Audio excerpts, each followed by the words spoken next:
नमस्कार। मैं अशोक श्री अरविंदो सोसाइटी के प्रतिनिधि के रूप में आप सभी का हार्दिक स्वागत करना चाहता हूं। आप सभी लोग जो मेरे से जुड़े हैं वो शिक्षा से जुड़ी हुई विभूतियां, अन्य जो भी लोग जुड़े हैं उन सबका हार्दिक अभिनंदन करना चाहता हूं। हमने इससे पहले सेशन में गुणवत्ता और उपयोगिता की बात की थी। हमने बताने का प्रयास किया था कि चाहे वो निर्जीव वस्तु हो या सजीव वस्तु हो, अगर वो अपनी गुणवत्ता नहीं बढ़ाता है तो उसकी उपयोगिता धीरे धीरे खत्म हो जाती है। और हमने उसमें मेन उदाहरण दिया था लालटेन का, और बहुत सारी चीजें हो सकती हैं, टेलीफोन, टेलीप्रिंटर और बहुत सारी चीजें जो आज समाप्त हो चुकी। उन सब का एक ही उद्देश्य था, एक ही मकसद है कि उन्होंने अपनी गुणवत्ता नहीं बढ़ाई, और गुणवत्ता नहीं बढ़ाई तो समाज में उनकी उपयोगिता खत्म हो गई। हमने शिक्षक को भी अपनी गुणवत्ता बढ़ाने की बात उस दिन की थी। हमने बताया था कि 4 मुख्य कारण हैं जिनके कारण शिक्षक को परिवर्तन स्वीकार करना पड़ेगा। परिवर्तन मतलब अपनी गुणवत्ता बढ़ानी पड़ेगी, कुछ ना कुछ नया क्रिएट करना पड़ेगा, कुछ ना कुछ नई चीजें पैदा करनी पड़ेगी। हमने 4 कारण बताए थे कि पहला जो युग था जिसमें गुरु और शिष्य का एक नाता था, उसमें उम्र का बहुत बड़ा फासला था। हमने दूसरा कारण बताया था कि गुरु ही ज्ञान का स्रोत होता था। आज बहुत सारे ज्ञान के स्रोत। हमने बताया था कि भरण पोषण का जिम्मा शिक्षक का होता था या गुरु का होता था, लेकिन आज भरण पोषण का जिम्मा स्टूडेंट का है या उसके अभिभावक का है। और सबसे मुख्य बात हमने बताई थी कि जो चयन प्रक्रिया थी उसमें गुरु निश्चित करता था कि उसे किन शिष्यों को शिक्षा देनी है। आज अभिभावक और शिष्य निर्णय करता है कि मुझे किस स्कूल में और किस गुरु से शिक्षा प्राप्त करनी है। ये तमाम चीजें हमने इसलिए बताई थी कि परिस्थितियां बदली हैं तो शिक्षक को बदलना आवश्यक है। अगर शिक्षक नहीं बदलेगा तो निश्चित रूप से उसकी उपयोगिता कम हो जाएगी, जिससे दूसरी सब वस्तुओं की हो जाती। तो क्वेश्चन ये उठता है कि श्री अरविंदो सोसाइटी चाहती क्या है शिक्षक से? हम चाहते हैं एक नवीन शिक्षक का उदय हो। शिक्षक में एक नवीन शिक्षक का उदय होना चाहिए। और नवीनता क्या है? नवीनता यह है कि जो समय बदलता है, जो परिस्थितियां बदलती हैं, उन सारी चीजों के आधार पे हमें अपने को बदलना पड़ेगा ही, अगर हम अपनी उपयोगिता बरकरार रखना चाहते हैं। तो शिक्षक को भी ये तमाम चीजें आत्मसात करनी पड़ेंगी, ये तमाम चीजें स्वीकार करनी पड़ेंगी कि सब कुछ बदला है, समय बदला है, परिस्थितियां बदली हैं।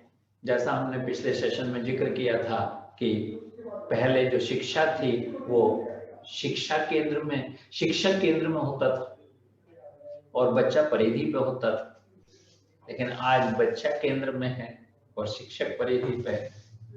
जो परिधि पे है उसे बदलने की आवश्यकता है, जो केंद्र में है उसे केंद्रित में करना ही पड़ेगा। आपको एक बहुत सुंदर सा उदाहरण मैं देना चाहता हूँ। जब किसी भी नवयुवती को आप शादी करके अपने घर लेके आते हैं तो ये समाज अच्छी बहू किसे कहता है?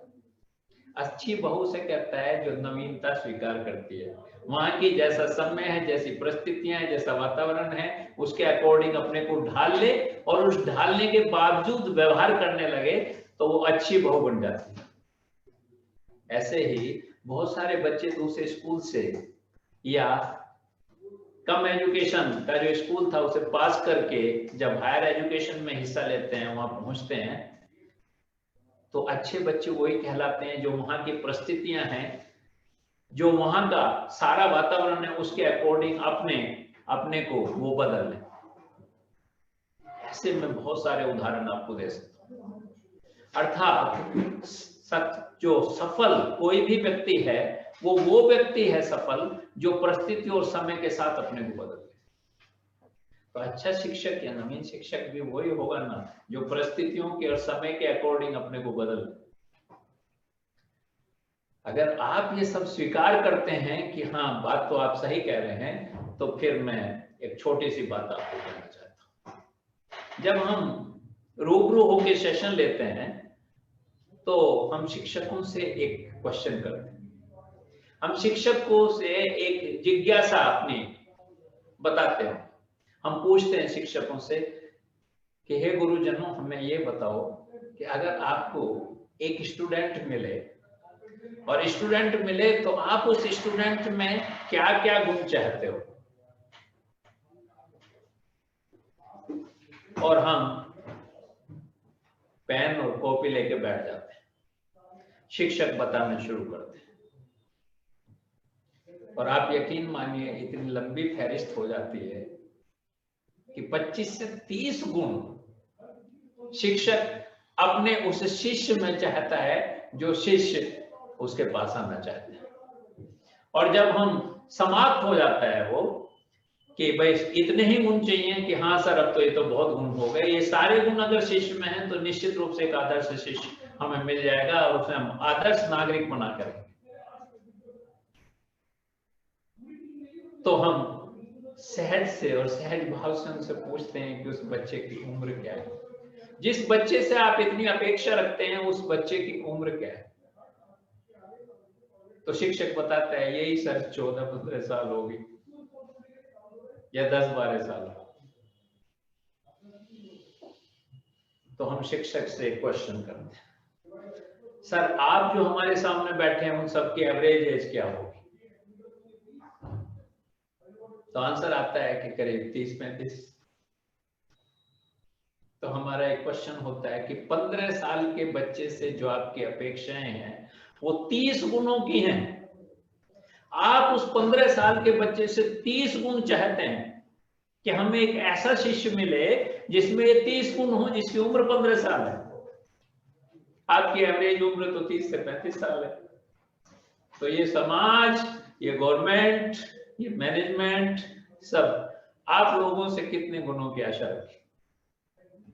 उम्र के हिसाब से जो कैलकुलेशन है वो तो बढ़ती है ना, कि 15 साल के बच्चे से अगर आप 30 गुण चाहते हैं तो 30-35 साल के एवरेज एज के शिक्षक से 60-70 गुण तो हम चाहते हैं, समाज चाहता है।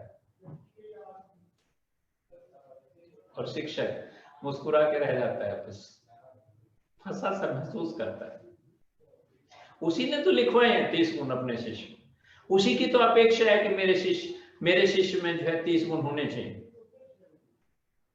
लेकिन हम शिक्षक से फिर बात करते हुए कहते हैं कि ठीक है, आपसे बहुत ज्यादा गुणों की आशा हम नहीं रखते, लेकिन कम से कम हम 6-7 गुणों की आशा तो आपसे रखते हैं, इससे ज्यादा की आशा नहीं रखते। श्री अरविंदो सोसाइटी सोचती है कि अगर 6-7 गुण भी शिक्षक में हो तो निश्चित रूप से वो एक नवीन शिक्षक का उदय हो सकता है, एक नवीन शिक्षक बन सकता है, एक सफल शिक्षक बन सकता है, एक कामयाब शिक्षक बन सकता है। तो निश्चित रूप से आप चाहेंगे कि वो क्या गुण है 6-7। तो उसके लिए हमने एक फार्मूला बनाया है जिसे टीचर्स वे ऑफ लाइफ के नाम से हमने दिया है TWOL is equal to F+2E+3P+T। जो आपको F+2E+3P+T दिया है, ये इनिशियल जो गुण है उनके पहला अक्षर है। इस तरह हम एक एक चीज को आपके साथ डिफाइन करेंगे।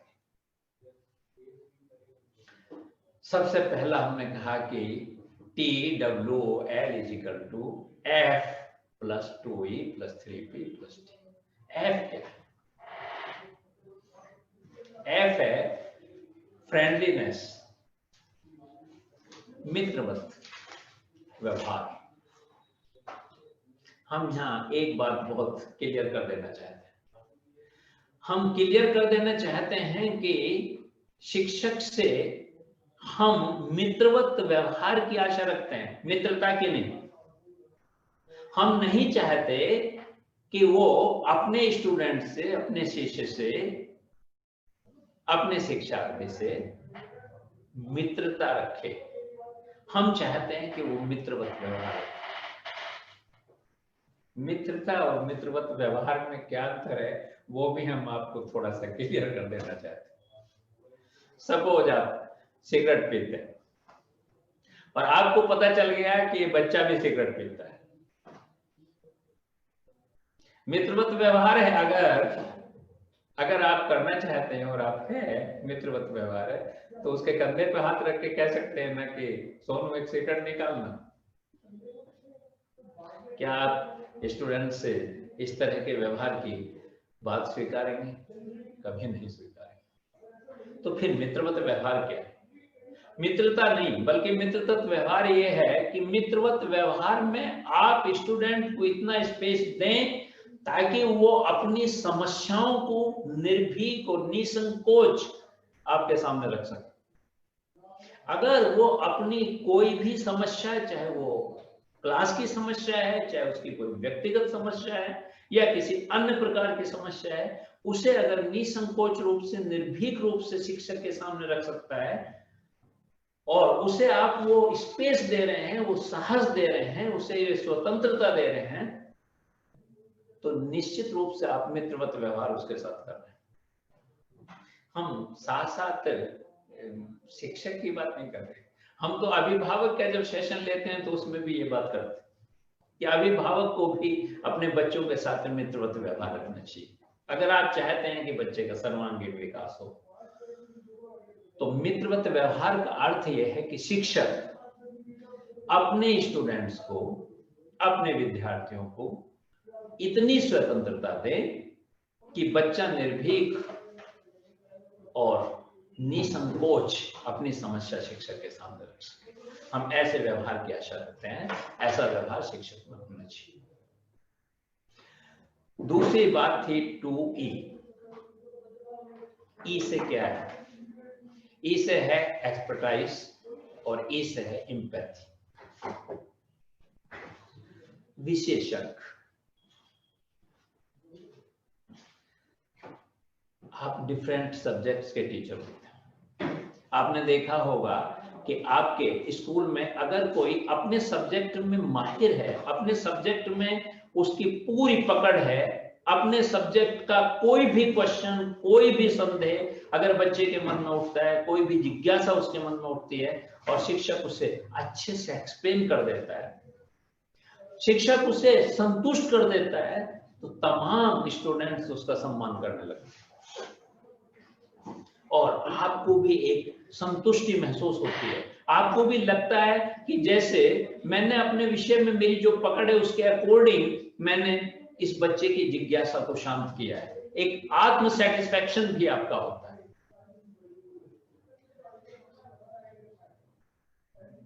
तीसरी बात जो समानुभूति, एम्पैथी की बात है।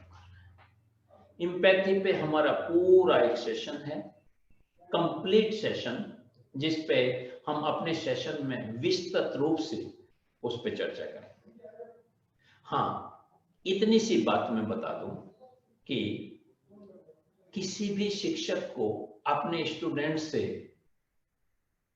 ऐसा स्नेह होना चाहिए कि वो धैर्यपूर्वक उसकी सारी बातें सुन ले और वैसा व्यवहार करे जैसा व्यवहार की अपेक्षा होता है।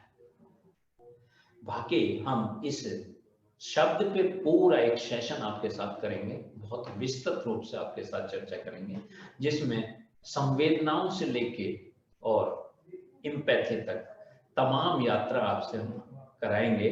आपको बहुत सुखद लगेगी, आपको बेहद अच्छी लगेगी। तीसरा शब्द है 3P। तो उसमें पहला P क्या है? पहला P है प्रेजेंटेबिलिटी, प्रदर्शनीयता। क्या है प्रदर्शनीयता? प्रेजेंटेबिलिटी क्या है? प्रेजेंटेबिलिटी यह है कि कोई शिक्षक जब क्लास में जाता है, कोई शिक्षक जब स्टूडेंट्स के सामने जाता है तो उसका प्रेजेंटेशन दो तरह का हो सकता है। एक प्रेजेंटेशन हो सकता है कि जो बाहरी आवरण है किसी भी शिक्षक का, वो ऐसा लगे कि एक शिक्षक हमारे सामने खड़ा है। उसकी जो यूनिफॉर्म है, उसकी जो ड्रेस है, उसका जो पहनावा है, उसके जो बाल हैं, उसकी बनी दाढ़ी है, वो तमाम, उसका जूता है, वो तमाम चीजें ये प्रकट करें कि सामने वाला एक शिक्षक के रूप में हमारे सामने है। अगर ये सब बहुत अच्छे से आपने मेंटेन किया है, आपने एक डेकोरम के हिसाब से उसे मेंटेन किया है, तो निश्चित रूप से जो स्टूडेंट एट ए ग्लांस पहली नजर में आपको जब देखता है तो स्वीकार करता है कि आप मेरे शिक्षक हैं। अगर आपका बाहरी वातावरण, बाहरी आवरण ऐसा नहीं है जैसा एक शिक्षक का होना चाहिए, जिससे शिक्षक प्रकट होता है, तो निश्चित रूप से आपके प्रति वो सम्मान का भाव जागृत नहीं होगा स्टूडेंट में, जो एक किसी भी शिक्षक के प्रति होना चाहिए। पहली बात तो जो प्रेजेंटेबिलिटी है वो ये होनी चाहिए कि आपका जो बाहरी वातावरण है, जो बाहरी आवरण है, वो दिखाई दे कि आप एक शिक्षक हैं। दूसरी प्रेजेंटेबिलिटी की बात है कि जो आप प्रेजेंट कर रहे हैं, जो आप विषय को प्रेजेंट कर रहे हैं, जो आप बताना चाहते हैं, उसकी प्रेजेंटेबिलिटी कैसी? क्या आप अपनी बात समझाने में समर्थ हैं? क्या आप उदाहरण, कहानियों और स्व प्रकटीकरण करके, अपने उदाहरण देके क्या उसे स्थापित करने में सफल हैं या नहीं है? ये बहुत महत्वपूर्ण है। कोई भी, बहुत सारे टीचर ऐसे होते हैं कि आए और अपना सब्जेक्ट उन्होंने बोर्ड पे लिखा, उसे एक्सप्लेन किया और चले। बच्चे की समझ में आया, नहीं आया, बच्चे ने उसे लिखा, उसे नोट्स बनाए, नहीं बनाए, इन सारी चीजों से उसे कोई लेना देना नहीं होता। उसका काम था पढ़ाना, वो आया, उन्हें सब्जेक्ट लिखा और पढ़ा के चला गया। वो कभी भी एक बेहतर शिक्षक नहीं हो सकता। बेहतर शिक्षक वो शिक्षक है जो ये कंफर्म करे, ये स्थापित करे कि जो मैं बताना चाहता था बच्चों को, वो बच्चों की समझ में आया भी है, नहीं है, बच्चों ने उसे आत्मसात किया है, नहीं किया है, उसे अपने जीवन में उतारने के लिए वो तत्पर हुए या नहीं हुए। ये बहुत सारी महत्वपूर्ण बातें हैं जो अगर शिक्षक इन सब का निर्धारण अपनी क्लास में कर लेता है तो निश्चित रूप से उसका प्रेजेंटेशन बहुत अच्छा है। लेकिन अगर इसका निर्धारण वो नहीं कर पाता, इसका निर्धारण उसने नहीं किया है, तो निश्चित रूप से वो बहुत अच्छा शिक्षक नहीं है। तो हम चाहते हैं कि उसका दोनों प्रेजेंटेबिलिटी, चाहे वो बाहरी आवरण है उसका, वो बेहतर होना चाहिए, और जो उसका शिक्षण है उसका प्रेजेंटेशन भी बेहतर होना चाहिए। इसके बाद जो नेक्स्ट पी है वो है प्रोवाइड सॉल्यूशन, समाधान करता। सारा विश्व शिक्षक से यही आशा है। अगर आपने देखा हो, आप गांव से अगर रिलेट करते हैं तो कुछ भी समस्या आ जाए गांव में और उस पे 4 लोग मिलके कुछ डिस्कस कर रहे हो और उसमें बाय द वे उसी समय कोई शिक्षक वहां पहुंच जाए तो सारे लोग चुप हो जाते हैं। वो कहते हैं अरे मास्टर जी आ गए, बस अब मास्टर जी बता देंगे, अब मास्टर जी इसका सॉल्यूशन निकाल देंगे। मैं केवल विद्यार्थी की बात नहीं कह रहा, मैं केवल स्टूडेंट की बात नहीं कह रहा, ये पूरा समाज भी इस बात को स्वीकारता है कि शिक्षक समाधान करता है, अर्थात उसका ज्ञान, उसका अनुभव निश्चित रूप से एक सामान्य व्यक्ति से अच्छा है और बेहतर है। इसलिए शिक्षक से एक समाधानकर्ता का हम अपेक्षा रखते हैं, आशा रखते हैं। हम मानते हैं कि वो चाहे स्टूडेंट हो, कम से कम स्टूडेंट की समस्याओं का तो समाधान करता शिक्षक को होना ही चाहिए। समाज की बात छोड़िए, वो अगली बात है, लेकिन कम से कम जो विद्यार्थी है उसकी जो समस्या है उसका समाधान करता तो होना ही चाहिए। नेक्स्ट पी है पेशेंस, धैर्य। शिक्षक का बहुत महत्वपूर्ण गुण है धैर्य। अगर वो अपने स्टूडेंट्स की बात बहुत धैर्य से नहीं सुनता, अगर वो अपने स्टूडेंट की बात बहुत धैर्य से नहीं समझता, तो उसका सॉल्यूशन कैसे निकाल सकता? इस दुनिया में सबसे बेहतर व्यक्ति ही वो है जो दूसरे की बात को धैर्य से सुने। अगर आप बेहतर लिसनर हैं तो निश्चित रूप से बेहतर जो सॉल्यूशन प्रोवाइडर है। आप समस्या का समाधान तभी बेहतर निकाल सकते हैं जब आप दूसरे को ध्यान से सुने। अगर आपने उसकी आधी बात सुनी और आधी नहीं सुनी, तो आपका जो सॉल्यूशन है वो भी ऐसा ही उथला होगा जैसा आपने उसे सुना। दूसरी बात, आधी समस्या का हल तो इसी बात से निकल जाता है कि आप दूसरे व्यक्ति को ध्यान से सुन रहे हैं। आधी समस्या तो इसी बात में हल हो जाती है कि दूसरे व्यक्ति को यह एहसास हो जाए कि तेरी बात ध्यान से सुनी जा रही है। अगर गृहस्थी में मैं इसका उदाहरण दूं, पत्नी को शिकायत कर रही है, आप उसकी बात केवल ध्यान से सुन लें तो वो आधा संतुष्ट हो जाती है। समस्या हल हो या नहीं हो, लेकिन उसके मन में कहीं ये भाव आ जाता है कि मेरी समस्या भी हल होगी, मेरे पति ने मेरी बात बहुत ध्यान से सुनी। इसी तरह कोई भी शिक्षक को अपने विद्यार्थी की बात बहुत धैर्य से और ध्यान से सुननी चाहिए। ये एक गुण होना चाहिए। और एक लास्ट गुण है जो बहुत आवश्यक है। वो इसलिए आवश्यक है जब हम परिवर्तन की बात करते हैं, तो निश्चित रूप से जब परिवर्तन की बात करते हैं तो व्यवहार के परिवर्तन की बात तो करते ही हैं, लेकिन साथ साथ एक बहुत मुख्य परिवर्तन की बात करते हैं। नवीन शिक्षक में हम जो गुण चाहते हैं, वो चाहते हैं कि वो जैसे जैसे टेक्नोलॉजी डेवलप हो रही है वैसे वैसे उसे आत्मसात करें। अगर वो टेक्नोलॉजी को आत्मसात नहीं करता है तो दिन प्रतिदिन जो टेक्नोलॉजी बदल रही है, जो स्टूडेंट की एक रिक्वायरमेंट है, अगर वो रिक्वायरमेंट वो फुलफिल तभी कर सकता है जब वो टेक्निकल रूप से साउंड होगा। अगर टेक्निकल रूप से वो साउंड नहीं है तो निश्चित रूप से अपने स्टूडेंट्स की जो टेक्निकल समस्याएं उन्हें हल नहीं कर पाएगा। इसलिए जरूरत इस बात की है कि जो हमने ये गुण बताए, 7 गुण जो बताए, अगर ये 7 गुण, हमने तो 70 गुण की बात की थी। हमने तो कहा था कि जब स्टूडेंट से आप 30-35 गुणों की आशा रखते हो तो आपकी उम्र के हिसाब से तो आप में 60-70 गुण होने चाहिए, लेकिन अगर 60-70 गुण नहीं है तो कम से कम 6-7 गुण तो होने ही चाहिए। हम इन गुणों की अपेक्षा आप लोगों से रखते हैं। अब हम ये गुण कहां से आए? नवीन शिक्षक की उत्पत्ति कैसे हो सकती है, उसमें मूलभूत क्या क्या जो है उसके मतलब वो कुछ क्या ऐसा करे कि जो ये चीजें उसमें पैदा हो जाए। सबसे पहली बात मैं बता देना चाहता हूं कि सबसे पहला जो गुण है वो अप्रतिबंधित स्नेह होना चाहिए। आपको बहुत आश्चर्य होगा आज एक बात सुन, केवल और केवल पूरी दुनिया में गुरु ही एक ऐसा व्यक्ति है जो अपने स्टूडेंट से बिना किसी अपेक्षा के प्यार रखता है। आपको आश्चर्य होगा कि माँ बाप भी अपने बच्चे से अप्रतिबंधित स्नेह नहीं रखते हैं। वो भी कहीं ना कहीं कुछ ना कुछ अपेक्षा रखते हैं। कम से कम इतनी अपेक्षा तो रखते ही हैं कि अगर मैं मरूं तो मेरा पुत्र मुझे मेरी चिता को अग्नि दे।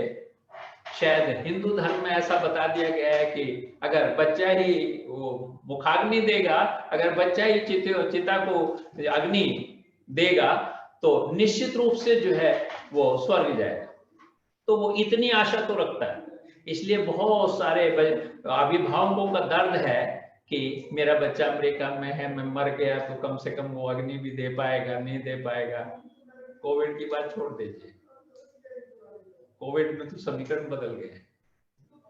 आज पूरे भारतवर्ष में जितने लोगों की मौत हो रही है उसमें से बहुत सारी जो डेड बॉडी है उन्हें लोग लेने नहीं आ रहे, उन्हें पहचान नहीं रहे, उन्हें गवर्नमेंट के जिम्मे छोड़ दिया गया है कि आप दाह संस्कार करें तो ठीक, नहीं करें तो नहीं ठीक। अगर आपने टीवी में देखा होगा तो पश्चिमी बंगाल में जब लाशें सड़ने लगी तो उन्हें ट्रक में भर के सामूहिक दफन किया गया या सामूहिक दाह संस्कार किया गया। और केवल ऐसा नहीं है कि भारतवर्ष में ये हो रहा है, पूरे विश्व में ऐसा हो रहा है। अगर जहां दफनाने की बात है तो वहां सामूहिक कब्र बनाई जा रही है, उसकी बात छोड़िए। लेकिन मैं दूसरी बात कह रहा था कि शिक्षक एक ऐसा है जो कोई भी अपेक्षा अपने शिष्य से नहीं रखता। हाँ, विवेकानंद जैसे लोग अगर अपना परिचय इस तरह से देना चाहते हैं कि मैं अपने गुरु श्री परमहंस का प्रतिबिंब मात्र हूं, तो अलग मसला है। लेकिन कोई भी गुरु ऐसा नहीं चाहता कि वो कोई अपनी अपेक्षा रखे या अपना कोई स्वार्थ उससे पूरा करे। लेकिन इस दुनिया में केवल और केवल गुरु ऐसा है जो अप्रतिबंधित स्नेह रखता है और उसे रखना चाहिए। अगर वो ऐसा भाव उसके अंदर आ जाता है तो निश्चित रूप से वो एक अच्छा शिक्षक बन सकता है। दूसरा, समादर का भाव। समादर का अर्थ में ये नहीं कह रहा कि अगर आपका शिष्य आके आपके चरण छूता है, आपको नमस्कार करता है, आपके सामने सिर झुकाता है, तो आप भी उसके चरण छुएं, आप भी सिर झुकाएं, आप भी उसे नमस्कार करें। ये समादर नहीं। समादर ये है कि अगर कोई शिष्य आपके पैर छूता है, अगर कोई शिष्य आपको नमस्कार करता है, अगर कोई शिष्य अपनी गर्दन झुकाता है, अपना शीश झुकाता है, तो आपका कम से कम इतना फर्ज तो बनता है कि उसके सिर पे हाथ रख के उसे आशीर्वाद दें कि दीर्घायु हो, खुश रहो, आपकी लंबी उम्र हो, आप जीवन में सक्सेसफुल हो, कुछ भी। दैट इज समादर। तो हम शिक्षक से चाहते हैं कि अगर वो चाहता है कि एक अच्छा शिक्षक बने तो उसे अपने व्यवहार में समादर जैसा भाव भी लेके आना पड़ेगा। यही समादर है। तीसरी बात, समता का भाव। समता का भाव बहुत महत्वपूर्ण है शिक्षक के लिए। इसलिए महत्वपूर्ण है समता का भाव कि जितने भी स्टूडेंट हैं उसके सामने, उसमें बहुत सारे बच्चों की उम्र में अंतर है, उनकी समझ में अंतर है, उनके परिवार के परिवेश में अंतर है, उनके लालन पालन में अंतर है, उनकी परवरिश में अंतर है, उनकी आर्थिक स्थिति में अंतर है। समता का भाव ये नहीं है कि कोई शिक्षक सबके साथ समान व्यवहार करे। समता का भाव ये है कि उसकी जो भी परिस्थितियां हैं उसके अकॉर्डिंग हम उससे व्यवहार करें। ये समता का भाव। तो किसी भी शिक्षक अगर वो चाहता है कि वो एक अच्छा शिक्षक बने, अगर एक अच्छा शिक्षक और नवीन शिक्षक बनना चाहता है तो निश्चित रूप से उसका जो समता का भाव है वो उनका जो पूर्ण परिवेश है, किसी भी बच्चे का संपूर्ण जो परिस्थितियां हैं उसके अकॉर्डिंग हम उससे व्यवहार करें। ये समता का भाव है। और जो थोड़ी देर पहले हमने एक बात कही थी, हमने धैर्य की जब बात की थी, उसमें हमने ये बात कही थी कि किसी भी शिक्षक को एक गंभीर श्रोता तो होना ही पड़ेगा। अर्थात जब तक वो गंभीर श्रोता नहीं होगा तब तक वो एक अच्छा शिक्षक नहीं बन सकता है, एक अच्छा समाधानकर्ता नहीं बन सकता है, एक चहेता शिक्षक नहीं बन सकता। अगर आप सभी जो शिक्षक मेरे साथ जुड़े हुए हैं उनके मन में एक लालच तो होता है, एक जिज्ञासा तो होती है, एक भाव तो होता है कि जो मेरे स्टूडेंट्स हैं, जो मेरे कॉलेज में स्टूडेंट्स हैं, वो सब मेरा सम्मान करें, वो सब मुझे चाहिए, सब मुझे प्यार करें। और जो ये भाव है ये इस बात को प्रकट करता है कि हम एक अच्छे शिक्षक बनेंगे तभी हम सम्मान पा सकें। और वो तभी बनेंगे जब हम एक अच्छे श्रोता हों। अच्छे श्रोता मतलब कोई भी स्टूडेंट आए तो हम उसकी बात बहुत ध्यान से सुने, उससे गुने, उसके बावजूद अपने को केंद्र में रखते हुए निश्चित रूप से उसकी समस्याओं का समाधान करने का प्रयास करें। अगर हम ऐसा कर पाए तो निश्चित रूप से एक नवीन शिक्षक का उदय हो जाएगा। एक नवीन शिक्षक का उदय हो जाएगा, एक ऐसे शिक्षक का उदय हो जाएगा जिसने आज की जो परिस्थितियां हैं, जो आज का समय है, आज के हिसाब से उसने अपने को परिवर्तित करने का प्रयास किया। और ये बहुत बड़ी तपस्या का मामला नहीं है, ये बहुत बड़े परिवर्तन का मामला नहीं है, एक छोटा सा परिवर्तन है। कल हमने बाज की कहानी सुनाई थी, उसके आधार पे आपको बताने का प्रयास किया था कि अगर एक पक्षी इतनी कठिन परिस्थितियों में परिवर्तन को स्वीकार करते हुए अपने को एक बेहतर पक्षी और जवान पक्षी बनाने का प्रयास कर सकता है, तो आप तो सब मनुष्य हैं। और निश्चित रूप से मनुष्य हैं तो एक बेहतर काम कर सकते हैं। तो आज का सेशन हम यहीं समाप्त करना चाहेंगे। हाँ, शायद सेशन से संबंधित अगर किसी के मन में कोई भी किसी भी तरह का कोई प्रश्न है तो निसंकोच और निर्भय होकर हमसे पूछ सकता है। हम पूरी कोशिश करेंगे कि आपके जो भी मन में जिज्ञासा है, जो भी आपके संदेह हैं, उन्हें हम दूर कर सकें और पूरा प्रयास करेंगे। लेकिन अगर आपको संतुष्ट नहीं कर पाए तो हम विश्वास दिलाते हैं कि हम और अध्ययन करेंगे और कुछ प्राप्त करेंगे और कुछ आत्मसात करेंगे, लेकिन अगले सेशन में आपके उस समाधान, आपके उस क्वेश्चन का समाधान करने का जरूर प्रयास करेंगे। आपने हमारी बात बहुत गौर से सुनी। खासकर शिक्षकों को मैं हार्दिक धन्यवाद देना चाहता हूँ, जिनके लिए विशेषकर ये हमने सेशन रखा है। और इस सेशन में हम चाहते हैं कि शिक्षक अपने को गुणवत्ता अपनी बढ़ाए ताकि उसकी उपयोगिता बनी रहे, जैसे हम उपयोगिता उसकी चाहते हैं और समाज चाहता है। धन्यवाद।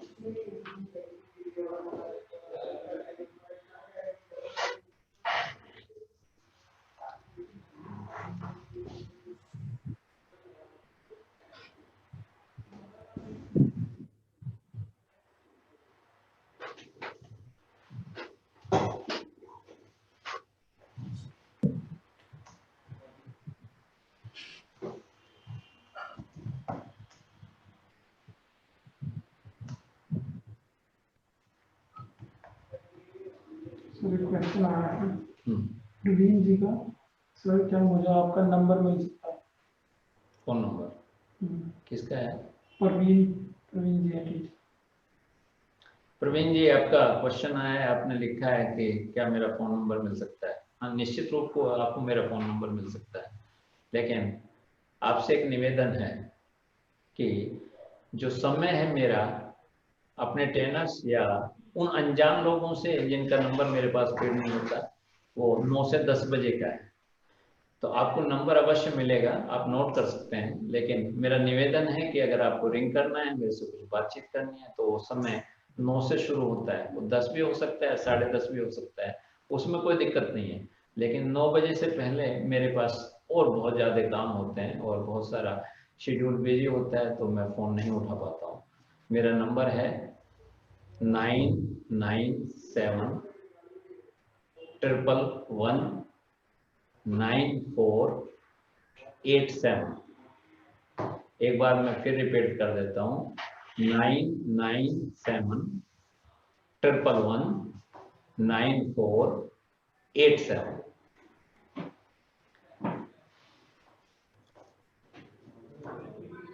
प्रणाम सर। खुश रहो। सर टीचर्स की तरफ से मेरा एक क्वेश्चन था। हाँ बोलिए। कि आपने समता की बात की थी कि जो सारे शिक्षक हैं उनको बच्चों की तरह समता का भाव होना चाहिए, और उसके लिए जरूरी है कि हर बच्चे को परिस्थिति के हिसाब से उसकी जज किया जाए और उसका सॉल्यूशन प्रोवाइड किया जाए। तो टीचर्स के सामने सर एक बहुत बड़ी समस्या होती है कि उनको 40 मिनट का पीरियड मिलता है, और 40 मिनट के पीरियड में उनको पूरा जो सिलेबस है वो भी बच्चों को समझाना होता है, स्कूल के अलग एकेडमिक काम भी करने होते हैं। तो इन सब परिस्थितियों में कैसे एक टीचर सभी बच्चों को जान पाएगा कि उसकी एक्चुअल कंडीशन क्या है और किस प्रकार से उसको उसकी समस्या का समाधान करे और किस बच्चे से कैसा व्यवहार करे, क्योंकि सबकी they are not all are not in the same platform. Your good name? Amit नेमा सर। अच्छा अमित, आप कितने ट्रेनर्स हैं? श्री अरविंदो सोसाइटी के साथ जो काम कर रहे हैं। 400 सर, 413 कुछ बताया था आपने देखा है जब मैं रोस्टर रखता हूं तो मेरे पास आपकी पूरी हिस्ट्री होती है, आपका फोटो भी होता है, आप कहाँ से हैं, आपका क्या फोन नंबर है, आपकी क्या क्वालिफिकेशन है, कहाँ सेशन ले रहे हैं, सब कुछ मेरे पास लिखा होता है। ऐसा मैंने क्यों किया?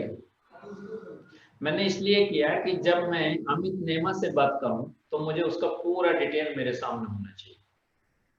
ये प्रक्रिया करने के लिए मुझे एक ही बार मेहनत करनी पड़ी जी, रोज रोज तो मेहनत नहीं करनी पड़ती। जब मेरे पास ऑपरेशन से रोस्टर आता है कि आज आपसे 10 ट्रेनर्स बात करेंगे या 20 ट्रेनर्स बात करेंगे जी, तो उन 20 ट्रेनर्स का रिकॉर्ड भी मेरे सामने आता है, ठीक। और जब मैं बात करता हूं तो कुछ ऑफिशियल बात करता हूं, लेकिन अगर मुझे मान लो 5 मिनट मिले हैं बात करने के लिए, 7 मिनट बात करने के लिए, तो आपने देखा होगा कि मैं 5 मिनट ऑफिशियल बात करता हूं तो 2 मिनट व्यक्तिगत बात भी करता हूं। और जब 2 मिनट व्यक्तिगत बात करता हूं तो आपके जो मेरे पास रिकॉर्ड है उसमें कुछ व्यक्तिगत पॉइंट भी मैं अपने पेन से लिख देता हूँ, क्योंकि उसकी हार्ड कॉपी मेरे पास होती है। तो नेक्स्ट टाइम जब मैं बात करूंगा तो मुझे पता चलेगा कि अमित नेमा वो का और तो सब डिटेल है ही, लेकिन उसके साथ कुछ व्यक्तिगत भी ये प्रॉब्लम थी, उसमें मेरे पास लिखा होता है। तो शिक्षक भी कुछ ना कुछ ऐसा कर सकता है कि किसी भी बच्चे को 1 साल में 5 मिनट 10 मिनट तो कभी भी स्कूल के बाहर किसी पीरियड में, खाली पीरियड में कभी भी दे सकता है ना। बात यह है कि उसका व्यवहार जो स्टूडेंट है वो मित्रवत है या नहीं है। मतलब बच्चे को अगर ये स्वतंत्रता मिली है कि वो स्वतंत्रता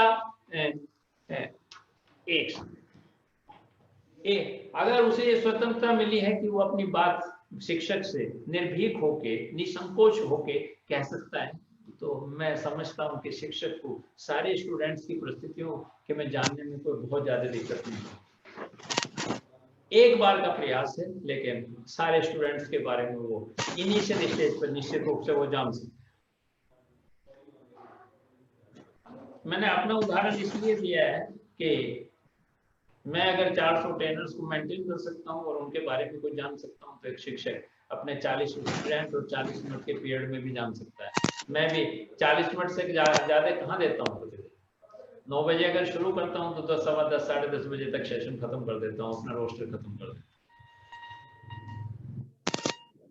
अब पता नहीं मेरी बात से संतुष्ट हुए या नहीं हुए, या शिक्षक संतुष्ट हुए या नहीं हुए, लेकिन मैंने एक अपना व्यक्तिगत अनुभव आपसे बांटने का प्रयास किया। नहीं सर, आपकी बात बिल्कुल सही है। बस थोड़ा सा वही है, टीचर को थोड़ा सा और मेहनत करना होगा। हम थोड़ा सा मेहनत करने से पीछे हो जाते हैं कि कौन करेगा ये सारी चीजें, और उसमें थोड़ा सा कमी रह जाती है। नहीं अमित, बिना मेहनत के तो दुनिया में कुछ भी प्राप्त नहीं किया जा सकता। मेहनत तो करनी पड़ेगी। और मैं एक बात और यकीन के साथ बता देना चाहता हूँ आपको, ये भी मैं अपना अनुभव आपसे बांट रहा हूँ। आपको जब मेहनत करते हैं ना आप, तो आप बूढ़े नहीं होते हैं, आपका शरीर बूढ़ा नहीं होता है, आपका मस्तिष्क बूढ़ा नहीं होता है, आप जवान रहते हैं। जब मेहनत करनी छोड़ देते हैं तो आप बूढ़े होने लगते हैं। उम्र की बात छोड़िए, कोई 40 साल में भी बूढ़ा हो जाता है। मैंने तो जीवन मूल्य का पहला सेशन जब ले रहा था तो उसमें एक बहुत मजे की बात बताई थी कि जो जीवंत लोग हैं उन्हें यमराज भी ले जाने में खुशी महसूस करता है कि किसी जीवंत आदमी को तो ले जा रहा हूं। जो पहले से ही मर गए उन्हें यमराज ले जाने में भी उसे कठिनाई होती है, क्योंकि उसे लाद के ले जाना पड़ता है। इसलिए मेहनत ही आपको जीवंत रख सकता है। इसलिए जीवन में मेहनत तो छोड़नी नहीं चाहिए कभी। तब तक शरीर कर सकता है, खूब मेहनत करनी चाहिए। और शरीर ये मशीनरी है, आप इससे जितना काम लेते हो उतने का ही हैबिचुअल हो जाता है। इसलिए शिक्षक को भी थोड़ी सी तो मेहनत करनी पड़ेगी। अगर वो आदर्श शिक्षक बनना चाहता है, एक नवीन शिक्षक बनना चाहता है, एक बेहतर शिक्षक बनना चाहता है, एक चहेता शिक्षक बनना चाहता है, तो निश्चित रूप से थोड़ी सी तो मेहनत उसे करनी पड़ेगी।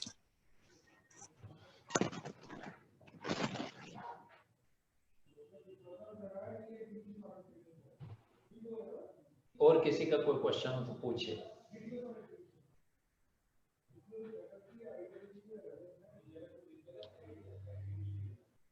प्रणाम सर। खुश सर मैं कह रहा था कि मैं पिछले सेशन में एक क्वेश्चन किया था सर कि सर आपने पिछले सेशन में बताया था कि हम लोग पहले लालटेन से पढ़ते थे, फिर ट्यूबलाइट धीरे धीरे परिवर्तन आते गया तो हम लोग ट्यूबलाइट की तरफ आ गए। और पहले होता था क्या कि जो स्टूडेंट का सिलेक्शन होता था वो पहले गुरु करते थे, अब हो गया है कि स्टूडेंट करते हैं। पर सर अभी का जो समय है इसमें है क्या कि सर अब देखना है कि टेक्नोलॉजी भी इसमें इंक्लूड हो रही है, टेक्नोलॉजी भी ज्यादा स्थान लेते जा रहा है। जो अभी कोविड का जो समय है हम लोग को दिखा दिया है कि टेक्नोलॉजी भी इम्पोर्टेंस रखता है। तो सर इस समय में आप शिक्षक का अस्तित्व कैसा देखते हैं? क्या कि अभी ये शिक्षक का अस्तित्व पूरा परिवर्तन हो जाएगा? क्योंकि सर अभी जो है, अभी जो वीडियो कॉलिंग है, स्टूडेंट अपना चॉइस के हिसाब से स्टूडेंट शिक्षक को चुनते हैं कि हमें ये शिक्षक अच्छे हैं, ये शिक्षक से मुझे पढ़ना है। तो सर अभी जो ऑनलाइन का क्लासेस हो रही हैं, चाहे ऑनलाइन क्लासेस बच्चों को दिए जा रहे हैं, तो क्या सर इससे शिक्षक का जो प्राइमरी शिक्षक हैं उनके अस्तित्व में परिवर्तन आ जाएगा? क्या एक शिक्षक बहुत सारे बच्चों को हैंडल करने लगेंगे?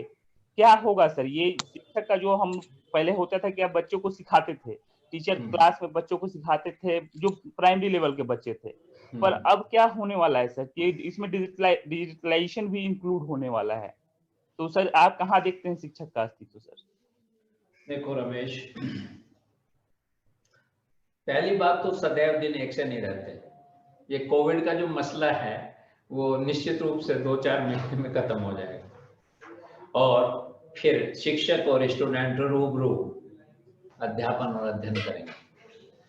दूसरी बात, जो पूरे विश्व में परिवर्तन आया है वो भारतवर्ष में भी परिवर्तन आया है।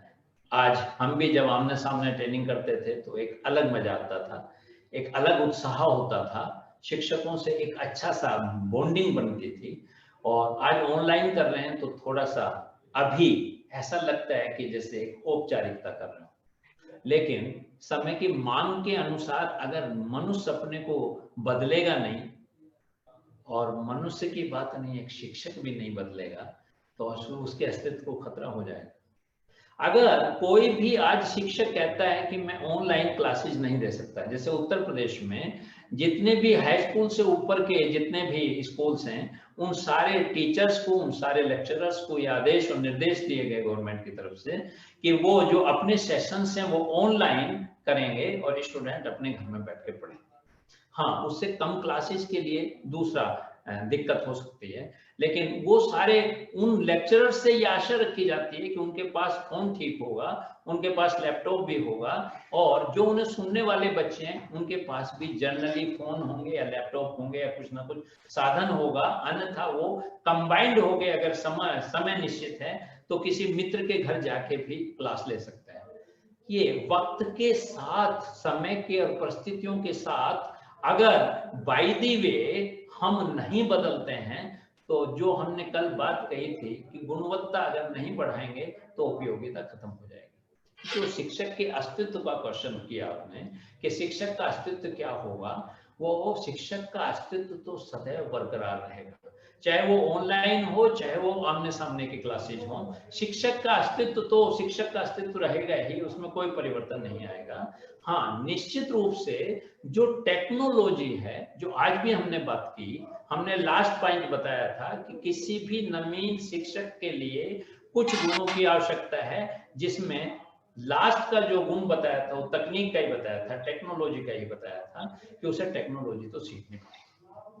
और आज ये युग हो गया है कि भारतवर्ष हो चाहे वो छोटा कोई देश हो, चाहे वो अमेरिका हो, चाहे वो चाइना हो, सारे लोगों को टेक्नोलॉजी से तो सुसज्जित होना पड़ेगा। अगर वो टेक्नोलॉजी से ठीक ठाक नहीं है तो निश्चित रूप से उनके जीवन में परेशानी होगी। जैसे आप कोई भी मान लो हाउस टैक्स जमा करना है, आपको कोई बिजली का बिल जमा करना है, आपको कुछ भी जमा करना है, आप चाहेंगे कि वहाँ सोशल डिस्टेंस है ही नहीं, सब लाइन में खड़े हैं, उस लाइन में आपके आगे पीछे कौन व्यक्ति खड़ा है, उसे कोविड है या नहीं है, तो आप क्या कोशिश कर रहे हैं आजकल कोशिश कर रहे हैं कि ऑनलाइन जमा हो जाए। सारे विभागों ने अपने जो है सब नंबर दे दिए हैं कि इस पे जाइए, ऐसे ऐसे करिए, आपका ऑनलाइन जमा हो जाएगा। बिजली का बिल, हाउस टैक्स, ये वो सब ऑनलाइन जमा हो रहा है। इससे पहले कितना लोग जानते थे कि ऑनलाइन जमा करना? सब जाते थे, लाइन में लगते थे, जमा करते थे। आज बहुत सारे विभागों में जहां 10 क्लर्क बैठ के पैसा जमा करते थे हाउस टैक्स का, वहां 2 क्लर्क ही काम चला रहे हैं, क्योंकि इसकी वजह से कुछ बीमार हैं, कुछ आ नहीं सकते, कोई लॉकडाउन में है, किसी का रेड जोन में है, अब 2 ही क्लर्कों से काम चल रहा है, ठीक काम चल रहा है। क्योंकि अगर किसी के पास ऑनलाइन का साधन नहीं है, वो ही वहां जा रहे हैं, अन्यथा तो ऑनलाइन कर रहा है। तो टेक्नोलॉजी तो चाहे शिक्षक हो चाहे कोई हो, वो सभी सीखनी पड़ेगी। और अगर शिक्षक को अपना अस्तित्व बनाए रखना है तो निश्चित रूप से उसे टेक्नोलॉजी में निपुण और परिपूर्ण तो होना ही पड़ेगा, इसके अलावा कोई चारा नहीं। पर ऐसा नहीं है कि सदैव के लिए होगा। हाँ, संघर्ष हमें निश्चित रूप से इंप्रूव करता है, संघर्ष हमें विकास करता है। तो ये भी एक विकास है एक तरह का, कि इस विकास की वजह से हम निश्चित रूप से कुछ बेहतर सीख पाए ना। अगर ये नहीं आता तो हो सकता है कि बहुत सारी चीजें जो हमने सीख ली हैं, जो हम सीख रहे हैं, जो हम कर रहे हैं, जो बहुत सारी बचत कर रहे हैं, जो मैन पावर की बचत कर रहे हैं, वो नहीं सीख पाते, वो सब कुछ नहीं सीख पाते। इसलिए अगर एक आम आदमी भी सीख रहा है तो शिक्षक को भी सीखना पड़ेगा। लेकिन स्टूडेंट का और शिक्षक का जो संबंध है वो निश्चित रूप से वैसा ही सम्मानपूर्ण रहेगा, वैसा ही प्रगाढ़ रहेगा जैसा था, जैसा रहना चाहिए। मैं समझता हूँ रमेश आप। तो सर मैं थोड़ा सा इसके साथ इंक्लूड करना चाहता हूँ सर बात कि जैसे कि सर आपने कहा कि हम लोग पूर्ण अनुभव से पूर्ण हम लोग एग्जाम्पल देके बच्चों को सिखाते हैं कि ये चीजें हैं। पर सर थोड़ा सा अभी है हो रहा है सर, जियो की थोड़ा मैं बात कर रहा हूँ सर, कि जो अभी डिजिटल 3D चश्मे की बात हो रही थी कि हाँ ये चश्मा आने वाला है तो इससे क्रांति आ सकता है। तो सर जैसे कि मैंने अभी कहा कि परिवर्तन हो सकता है, तो जो हम लोग नवीन शिक्षक की बात कर रहे हैं, नवीनता की बात करते हैं, तो इसमें क्या सर ये जो डिजिटलाइजेशन होने वाला है, क्योंकि सर जो हम लोग को दिखाना होता था, समझाना होता था, तो हम लोग को किसी से प्रकृति से कांटेक्ट करना पड़ता था।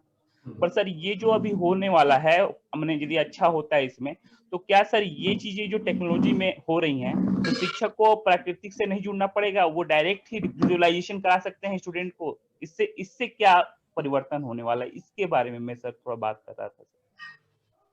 देखो रमेश, प्रकृति से अटूट रिश्ता है मनुष्य का, उसे तोड़ा नहीं जा सकता। और सच बताऊं तो जो विकास की तमाम सीढ़ियां मनुष्य चढ़ा है, वो निश्चित रूप से प्रकृति से उसने सीखा है। प्रकृति से ही उसने सीखी है एक एक चीजें। हाँ, उसे डिफरेंट तरह से डेवलप किया है। अगर दुनिया भर की जितनी भी दवाइयां हैं बीमारियों की, वो प्रकृति में ही उपलब्ध है ना। सारे केमिकल्स प्रकृति में ही उपलब्ध है ना। उनका कॉम्बिनेशन कैसे हो वो सब मनुष्य ने सीखा है ना। लेकिन मूल रूप से तो हर तत्व पृथ्वी पे ही है ना, उसे कंबाइन करके बनाएंगे वो अलग मसला है। इसी तरह जितने भी हमने विकास किए हैं वो सब निश्चित रूप से प्रकृति से सीखे हैं।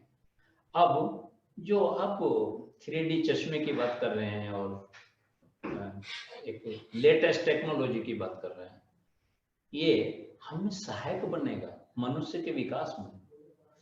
ये नहीं कह रहा मैं कि मनुष्य के विकास में ये सहायक बनेगा, मनुष्य के विनाश में भी सहायक बनेगा। मनुष्य की संस्कृति में का विनाश करने में भी सहायक बन सकता है। दोनों ही चीजें हैं। अगर परमाणु बम से बिजली घर चल सकते हैं परमाणु शक्ति से, अगर हम उसकी प्रोडक्टिविटी बढ़ा सकते हैं किसी चीज की, हम बहुत सारी ऊर्जा क्रिएट कर सकते हैं, तो निश्चित रूप से परमाणु बम से हम विनाश भी कर सकते हैं।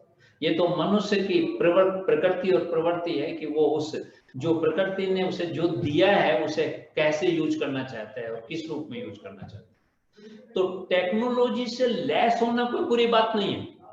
हाँ, उसे मनुष्य और प्रकृति के खिलाफ और फेवर में यूज करना बहुत महत्वपूर्ण है। वो हमारी संस्कृति कायम करेगी इस बात। और निश्चित रूप से जो स्पर्श का रिश्ता है वो रिश्ता वास्तव में महत्वपूर्ण होता था।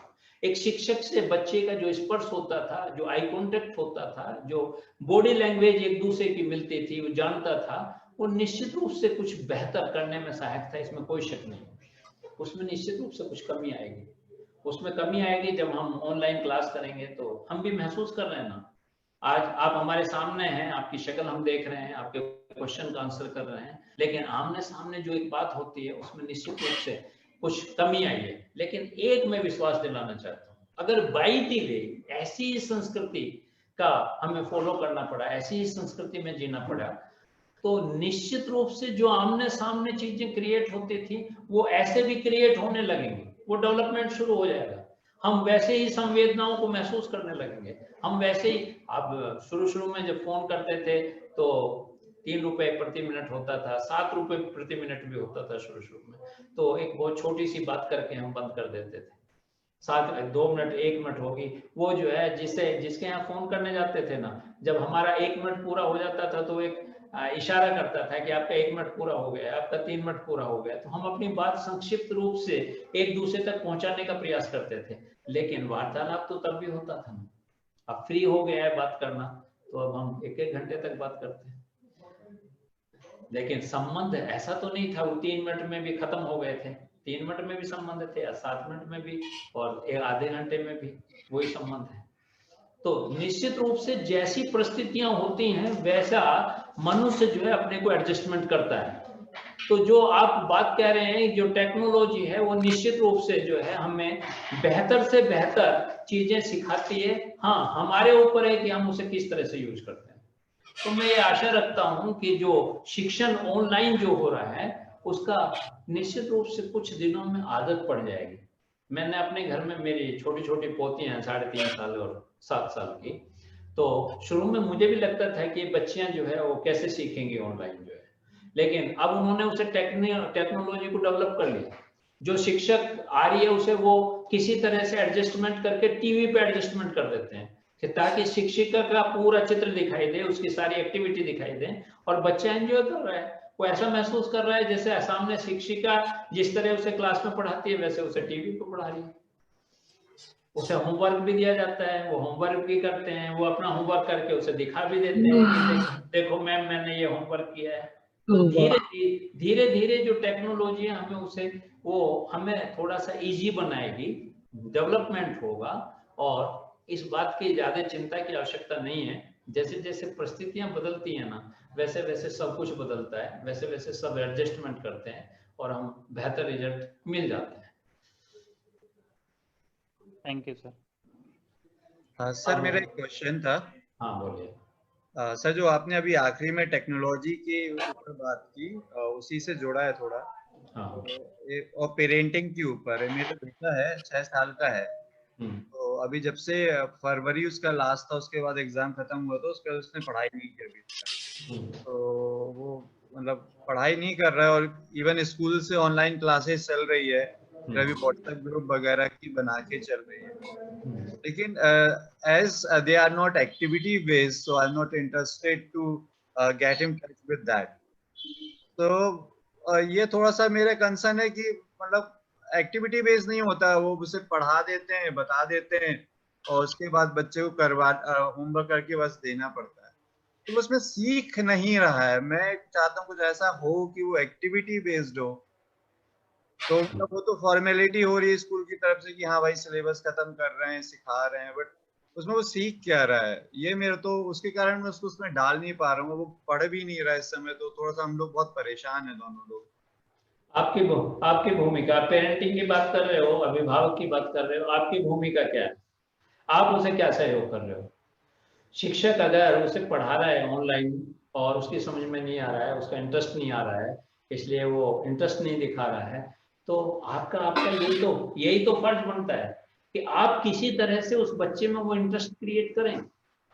पेरेंट्स का फर्ज ये है कि सारे बच्चों के साथ ये हुआ होगा निश्चित रूप से कि वो पहले तो जब घर से बच्चा स्कूल जाता है तब भी बंधन महसूस करता है, वो स्कूल जाना नहीं चाहता क्योंकि बच्चा अपनी स्वतंत्रता का हनन नहीं करना चाहता। ऐसे ही सेम अब जब घर में बैठा है तो घर में उसका मूड था कि घर में मुझे खेलना है, स्कूल में पढ़ना है, अब स्कूल जा नहीं रहा। अब घर में जब उसे कटौती करेंगे आप कि आप खेल नहीं सकते, आप पढ़ेंगे, तो उसमें अभिभावक की भूमिका है कि कुछ ना कुछ ऐसा करे कि वो इंटरेस्ट क्रिएट हो जाए उसका।